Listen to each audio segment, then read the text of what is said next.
This is pretty dull. While the equations we're supposed to work out as a group will take a while, most of it is going to be boringly mechanical. It also doesn't help that while that we didn't go as bad as it could have, it has left an awkward atmosphere around us. Still, we manage. Shizune's face betrays that she has about the same expectations of our work as I do, and the two of us begin to write our group's results.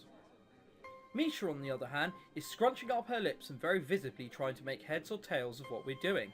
Hanako is looking on quietly, absorbing what we write and what I say. She usually has the same expression when the teacher speaks.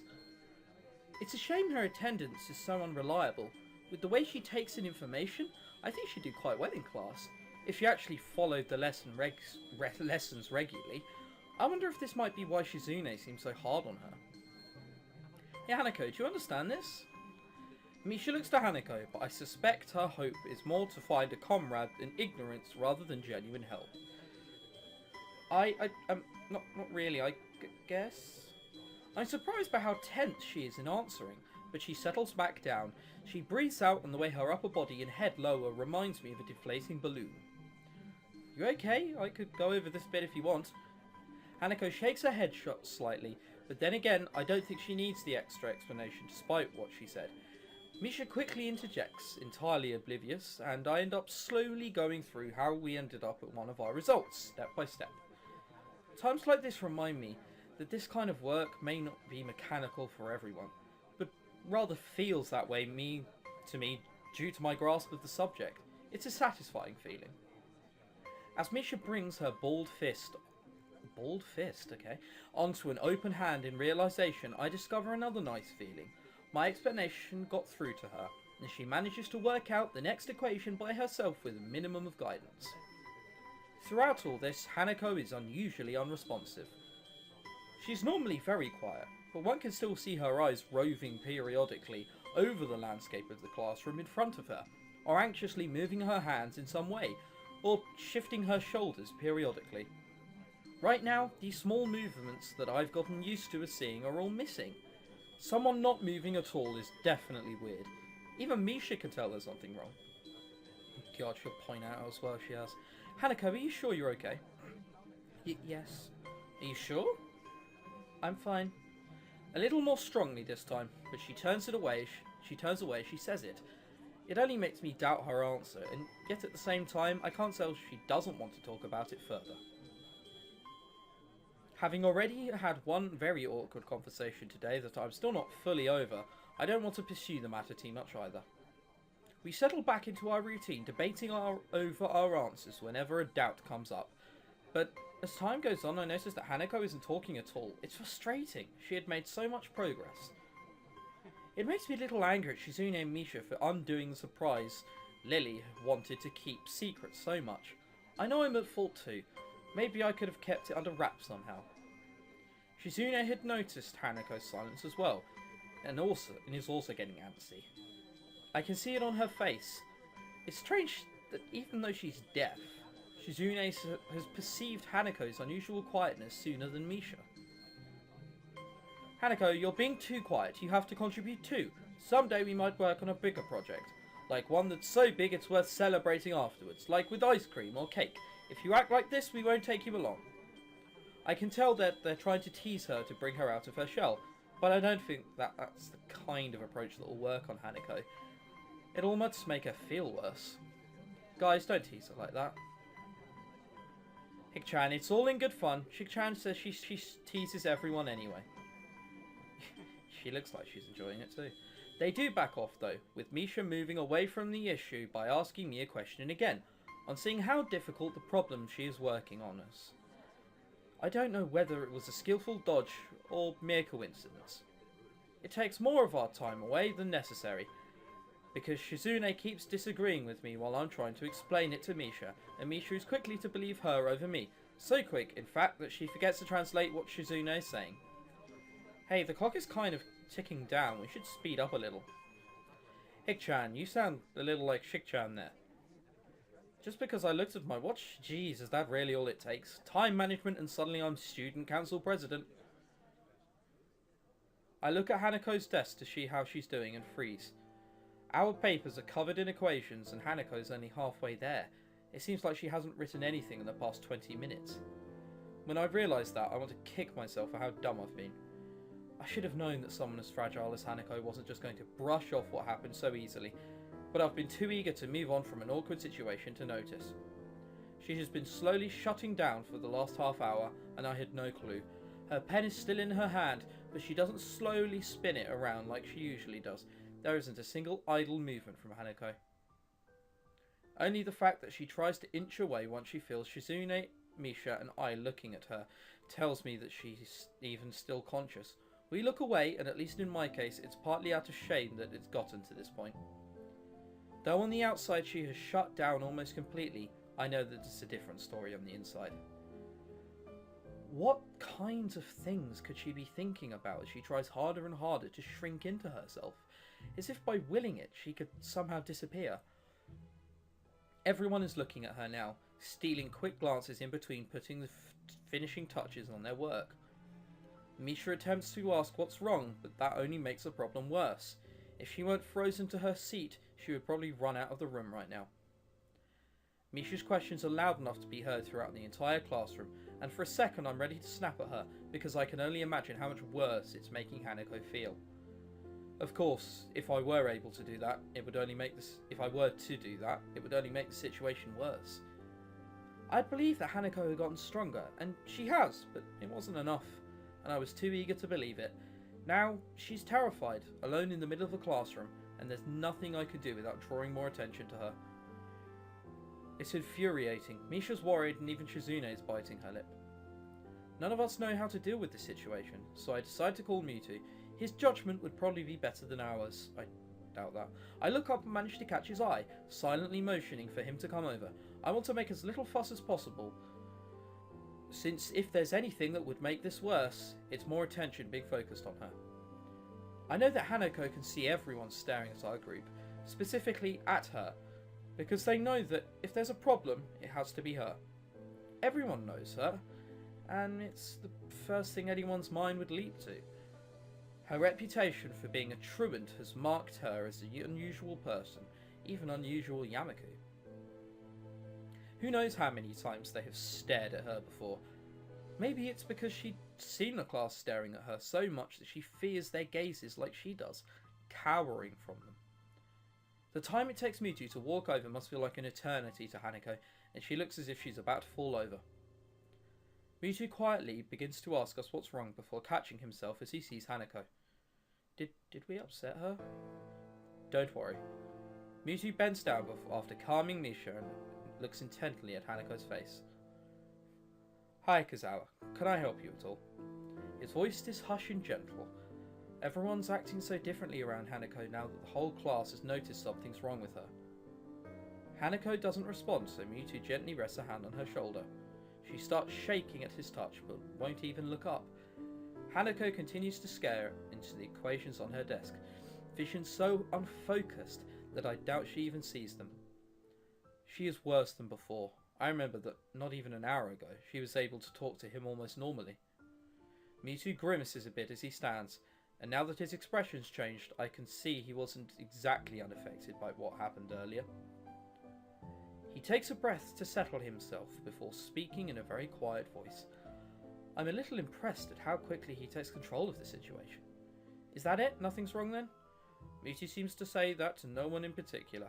However, his words sound convincing enough that most of the people who were looking over to Hanako now turn away, getting back to their work. He gives a quick glance to his left and right. Several people at the desk around us are still staring curiously, but other than that, we seem to have escaped attracting too much attention. Mewtwo notices me doing the same at him and smiles a little in his usual stilted way. I think, for Ikazawa's sake, that it would be good to quickly take us somewhere away from others. Nakai, Hakamichi, could you please take Ikazawa out of the classroom? I'll keep everyone settled, so please don't worry about anything but her, okay? He looks at Misha to tell her to interpret his words to Shizune, but she's already finishing her translation by the time he does so. It's remarkable how little thought she needs to sign, and she still looks quite dazed otherwise. Nodding, Shizune and I stand and move either side of Hanako. Mewtwo steps back to allow us some room and talks to the table behind us, Some people there have begun to mutter between themselves about what's going on.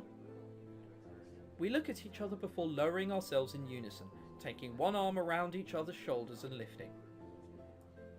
The two of us begin to walk at a slow pace to make sure we don't inadvertently hurt her.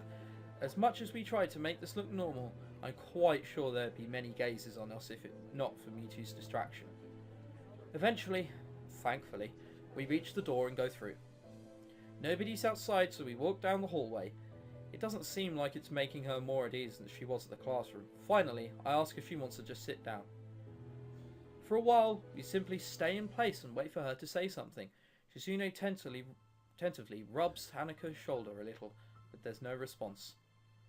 Eventually, she shakes her head a little when Shizune tries again. Both of us are looking at her, so we pick it up on it immediately.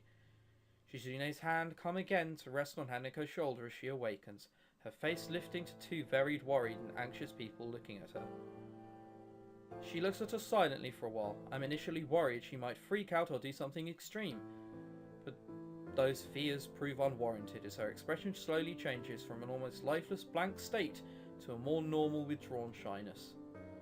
She wordlessly lowers her head, her eyes evasively moving to the side.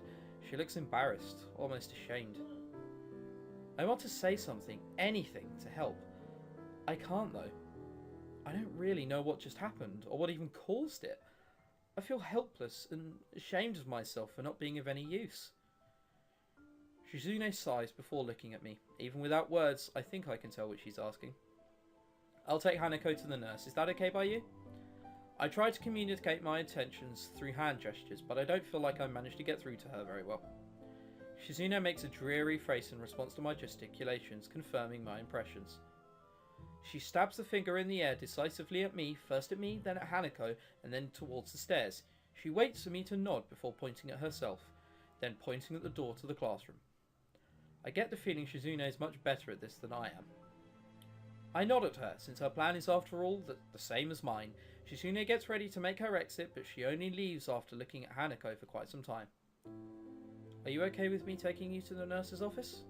Hanako doesn't say anything or nod, but she stands up in place by herself, and when I begin to walk, she obediently follows. I've read about people being catatonic before, but I think this time I'm seeing it for myself. She looks extremely tired. After everything that's happened, it's not a surprise. After Hanako silently takes off her shoes and lies on the bed in the infirmary, the nurse and I take our leave. He shuts the curtain behind us, we both take a seat, and I quietly, thoroughly go through everything that happened in quite some detail. I want to understand what happened, and the nurse has as good a chance as anyone of knowing. He nods throughout my explanation, his face looking troubled as I finish. It must have been very troubling for you to have seen all this. I'd be lying if I said it wasn't. I get that she fainted, but I don't really understand anything about why it happened or why she's acting like this. He nods, but his face is clouded. You don't know either? Well, yes and no, it's complicated. I assume you've heard about the concept of patient confidentiality at some point? This is a bit of a minefield in that respect. I'm going to put this bluntly. This is a matter for Ikazawa, me and her therapist. I move to protest but think better of it.